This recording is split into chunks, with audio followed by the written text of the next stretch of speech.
it continues to grow. Social media, the internet is recruiting these people, and it continues to grow. And if you don't think it's here, you have to be really naive or just plain stupid.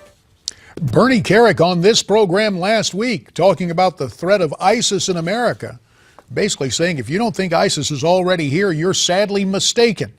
Now, we learned Saturday of intercepted chatter and other intelligence suggesting that California could be in the crosshairs, perhaps even actively targeted by ISIS. With that troubling news, let's get our Monday morning intelligence briefing. And for that, we're very pleased to be joined by Colonel Derek Harvey. Colonel Harvey, a retired intelligence officer, former advisor to General David Petraeus, Skyping in this morning from Tampa. Colonel, first, to the threat we heard about over the weekend, and particularly in California. Do you know if the FBI has put out a broader warning about what was initially a TSA alert? Well, not exactly certain about the broader warning or what the details of the initial alerts are based on.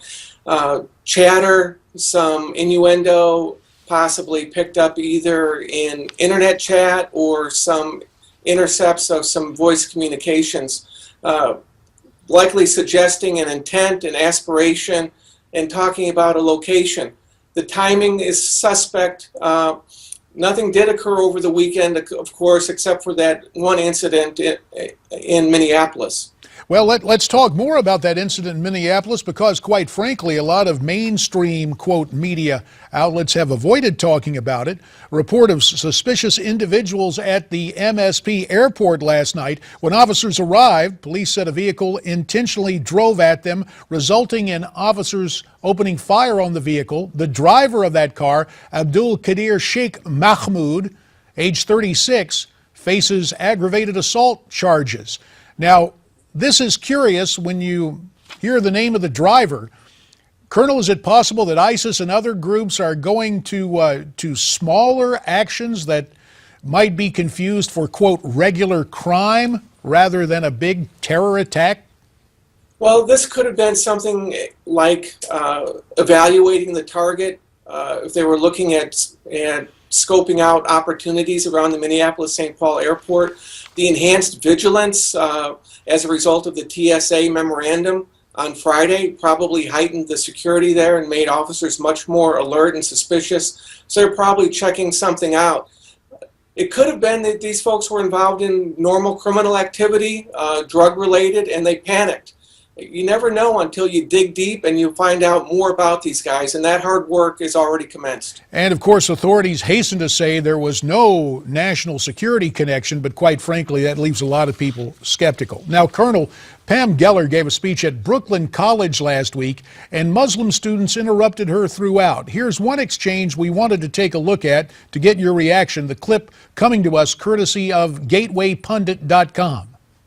The morphing Islamic State, which, by the way, continues to grow. It will not. What was that? What did you say? The Islamic State continues to grow, and she says, "Thank God." You know what? That says it all. Pamela Geller will appear on Midpoint this afternoon at 2 o'clock. But I'm just wondering, when you have students seemingly in support of ISIS, does that mean campuses like Brooklyn College can be breeding grounds for potential domestic terrorists? Well, I think we have to be concerned about, the amount of empathy and sympathy that resides still in a number of communities for the ultimate objectives of the Islamic State. They will criticize the methods, they'll criticize brutality, but some are unwilling to disassociate themselves from that agenda of the jihadist extremists that are driving the Islamic State, not only in Iraq and Syria, but in North Africa, South Asia, and elsewhere.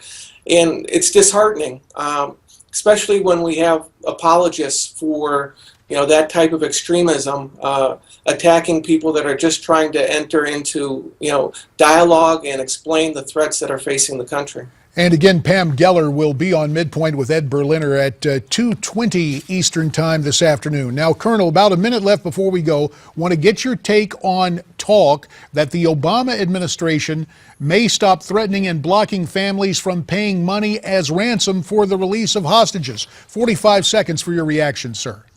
I think it's a very bad move to enable the payment of ransom to these terrorists. It will only encourage further taking of hostages, and it will undermine our overall objective in the region. Colonel Derek Harvey, as always, we appreciate your intelligence briefing as we start a new work week with a weekend that has offered us some events that are more than passing curious. Again, sir, our thanks, and we look forward to visiting with you soon. Now, when we come back, have you heard about Operation Drawbridge? Very interesting what's happening on the Texas border with Mexico. We'll be back to discuss that and more as America's Forum continues here on Newsmax TV.